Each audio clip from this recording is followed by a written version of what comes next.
राजनीति में 20 साल या 20 साल की राजनीति, हर अगला चुनाव पिछले से बेहतर परिणाम देने वाला, लगातार 3 बार स्पष्ट बहुमत के साथ मुख्यमंत्री और उससे भी स्पष्ट बहुमत के साथ प्रधानमंत्री।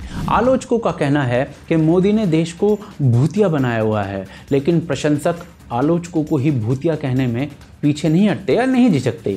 इस सब के बीच में काम कहां पर है? 20 साल की राजनीति का मूल्यांकन कर लिया, परंतु राजनीति में 20 साल का मूल्यांकन तब होगा जब किए गए काम का परिणाम तराजू पर रखा जाएगा, ना किए गए काम के साथ में।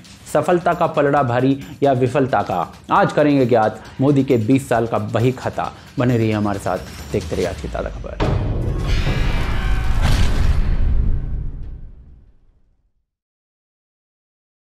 तो जी इस वीडियो का लक्ष्य ये जानना है कि मोदी जी ने देश को भूतिया बनाया हुआ है या जो लोग ऐसा कहते हैं वो खुद ही भूतिया हैं। तरीका इसका एक ही है, काम का मूल्यांकन करना। लेकिन काम किसके लिए? लोगों के लिए। 125 करोड़ लोगों के लिए। पर 125 करोड़ में तो कई प्रकार के लोग आते हैं। कितनी प्रकार के लोग हैं? तो जी पहले वो जिनके पास जीवन की मौलिक सुविधाएं जैसे कि घर, बिजली, पानी, चूल्हा एक्सेट्रा एक्सेट्रा भी नहीं है। ये सेंसेक्स या इकॉनमी की ऊंचाई नहीं देखते, आप भी नहीं देखेंगे अगर रोज सुबह 4 घंटे सिर्फ पानी का इंतजाम करने में लगा देंगे। 60% से ज़्यादा लोग यही है। दूसरे वो जिनके पास ये मौलिक सुविधाएं हैं, ये सेंसेक्स भी देखते हैं और अर्थव्यवस्था भी देखते हैं। इनके घर में कूलर होता है तो ये एसी के इच्छुक हो जाते हैं। दोपहिया से 4 चक्के तक के सपने पालते हैं। हर सुबह काम पर पीले पेंट वाले घर के बुलबुले बनाते हुए जाते हैं। आप और मैं, भारत का मध्यम वर्ग। तीसरा वो जिसने ये सब प्राप्त कर लिया है, उसकी लड़ाई बस अब ये सब सुरक्षित रखने तक की है,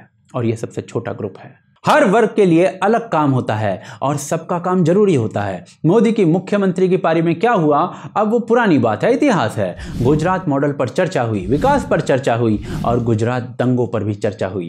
पर पुराने पन्ने खोलने की जगह अब प्रधानमंत्री के तौर पर क्या हो रहा है, उन पन्नों की रेखाओं की सीधाई ही नाप लें तो ज्यादा बेहतर है। सड़कों से शुरू करते हैं। चीन में 1,60,000 किलोमीटर के एक्सप्रेसवेज हैं। भारत में 2014 से पहले सिर्फ 900 किलोमीटर के थे।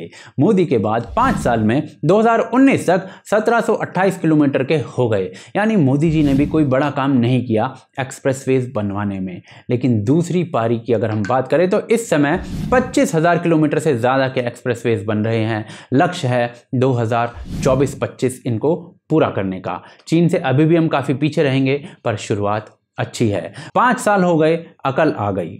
चलिए कोई बात नहीं। अगर अर्थव्यवस्था का हाल देखें तो पहले 4 सालों में 7.4, 8, 8.26 और 7% की ग्रोथ रही, जो कि अच्छी ग्रोथ कही जा सकती है। लेकिन उसके बाद अगले 2 सालों में 6.12 और 4.18 पर पहुंच गई, जो कि निराशाजनक से भी नीचे है। और उसके बाद कोरोना में तो भाई नेगेटिव ही हो गई। तो आंकड़े साफ साफ बताते हैं कि अर्थव्यवस्था में भूतिया बना है भारत का। पिछले कुछ महीनों से हरी पत्तियां दिख रही हैं, पर इनके बारे में तब तक बात करने का कोई फायदा नहीं जब तक ये हरी पत्तियां पेड़ ना बन जाए। लेकिन सड़क और अर्थव्यवस्था के बारे में इंसान तब सोचता है जब बुनियादी चीजें हों उसके पास। बारिश के मौसम में जिसकी छत टपक रही हो और बिजली ना होने की वजह से घर में घुसा हुआ सांप ना दिखे, वो सूरज ढलने का इंतजार नहीं करता ताकि सो सके।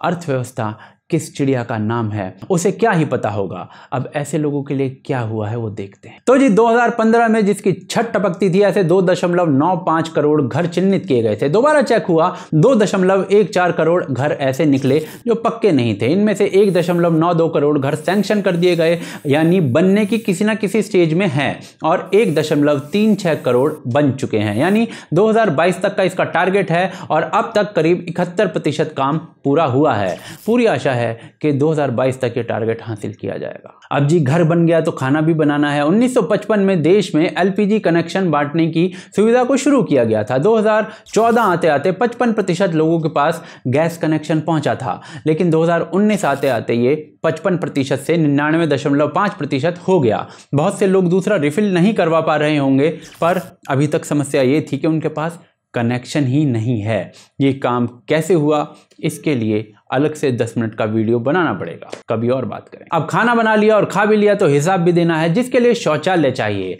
2014 से पहले 38% लोगों के पास शौचालय था। 2020 आते आते करीब 99% से ज़्यादा लोगों के पास पहुंच गया। शिकायत इसमें भी हो सकती है कि भाई फैंसी नल नहीं है, टाइलें नहीं लगी हैं, गड्ढे वाली है, हमें तो बाहर ही आती है। द वायर ने तो सच में आर्टिकल ही लिख दिया था इस चीज़ पर कि बाहर करने का हक है लोगों को।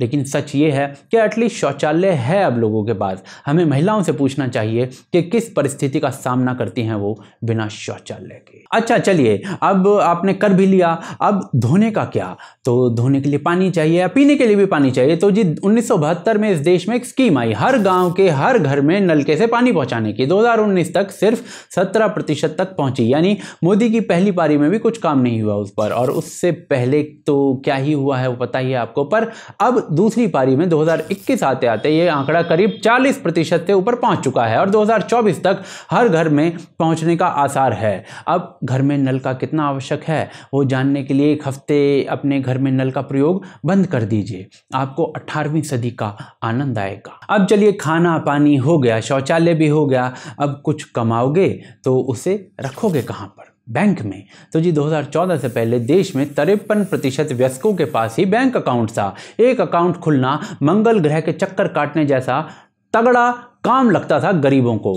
आज ऑलमोस्ट 100% वांछित लोगों के पास बैंक अकाउंट है। देश में डिजिटल लेन देन की क्रांति के पीछे ये भी एक बहुत बड़ा कारण है। लेकिन इन सब चीज़ों से भी ज़रूरी एक चीज़ है शिक्षा। पूरे देश में घूमकर देखिए, सरकारी स्कूल की हालत वही है जो 2014 से पहले थी। क्या बुनियादी ढांचे में कुछ बदलाव है? नहीं, सब वही। ना ही अभी तक कोई सिलेबस बदला गया है, खासकर इतिहास का। बच्चे अभी भी वही जहर पढ़ रहे हैं जो कभी हमने पढ़ा था। चिकित्सा के क्षेत्र में एम्स कुछ ज़रूर बन गए हैं, पर जो बेसिक डिस्पेंसरी की हालत है उसमें कोई खास बदलाव नहीं है। ये दोनों ऐसे क्षेत्र हैं जहां आमूलचूल परिवर्तन की जरूरत है। अच्छा चलिए, अब बिजली का क्या हाल है? तो जी 2014 से पहले 2,62,00,000 घर ऐसे थे देश में जिनमें बिजली आना तो दूर, बिजली का कनेक्शन भी नहीं था भाई, बिजली पहुंची ही नहीं थी। 2019 तक हर घर में पहुंचा दी गई। अब कमियां इन सारी चीज़ों में निकाली जा सकती हैं, कुछ ना कुछ ज़रूर होंगी, पर सच ये है कि यह सब लोगों तक पहुंचा है और ये बात मोदी के भयंकर आलोचकों ने भी मानी। Voter has been bullshitted for too long in the name of schemes.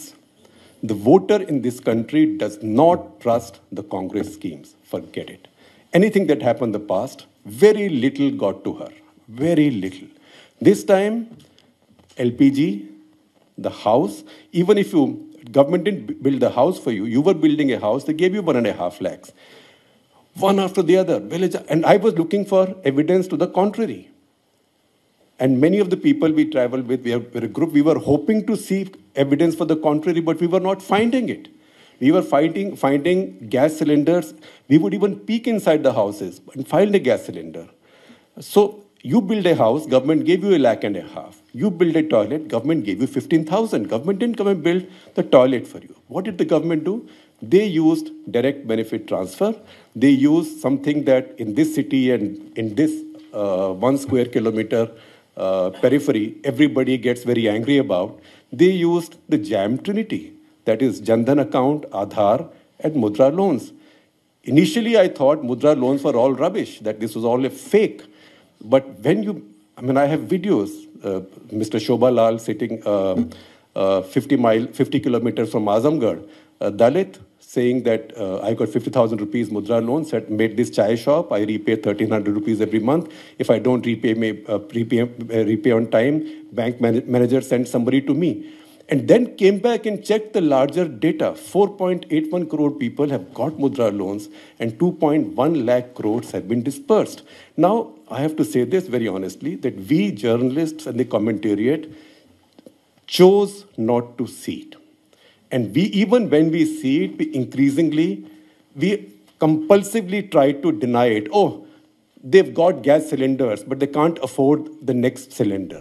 अगर महंगाई की बात करें तो 2009 से 14 तक 10 से 12% रहती थी। 2014 के बाद अधिकांश 5% के आसपास रहती है, उससे कम ही रहती है। पेट्रोल का उदाहरण दिया जा सकता है, सही भी है। उदाहरण क्योंकि महंगा है पेट्रोल। पर मैंने ओवरऑल महंगाई की बात की है, पेट्रोल सिर्फ एक कमोडिटी है। अगर रिफॉर्म्स की बात करें तो मोदी की पहली पारी में कोई खास रिफॉर्म नहीं आए, पर पिछले 2 साल में बहुत से आए हैं, जिसके लिए एक अलग से पूरा वीडियो चाहिए, जल्द ही लेकर आऊँगा। बाकी कश्मीर को छोड़ दें तो देश में इस्लामिक आतंकवादी हमले भी गिनना जो है वो मुश्किल है उंगलियों पर, तो सुरक्षा भी पहले से तो बहुत बेहतर हुई है। कुल मिलाकर इकॉनमी हमारी नीचे गई है, लेकिन वेलफेयर की चीज़ें जो आज तक लोगों तक नहीं पहुंचती थी वो हर घर में पहुंच रही हैं। अब कुछ काम हुआ है या नहीं वो निर्णय आप ले लीजिए। और हाँ, जिन लोगों के पास इस पूरे डेटा का उत्तर नहीं है वो कमेंट में साला भक्त कहकर अपनी खींच मिटा सकते हैं। बाकी जिसे सच जानने का प्रयास करना है उसके लिए मोदी के फेलियर और सफलता दोनों रख दिए गए हैं, अपना मत खुद बनाइए। बाकी यदि हमें सपोर्ट करना चाहते हैं तो उसके लिए patreon.com है या ज्वाइन बटन है, उनके थ्रू आप हमें सपोर्ट कर सकते हैं। इसके अलावा हमें ट्विटर, फेसबुक, इंस्टाग्राम वगैरह सारी चीज़ों पर फॉलो कर सकते हैं। आप देख रहे हैं आज की ताज़ा खबर। जय हिंद, जय भारत।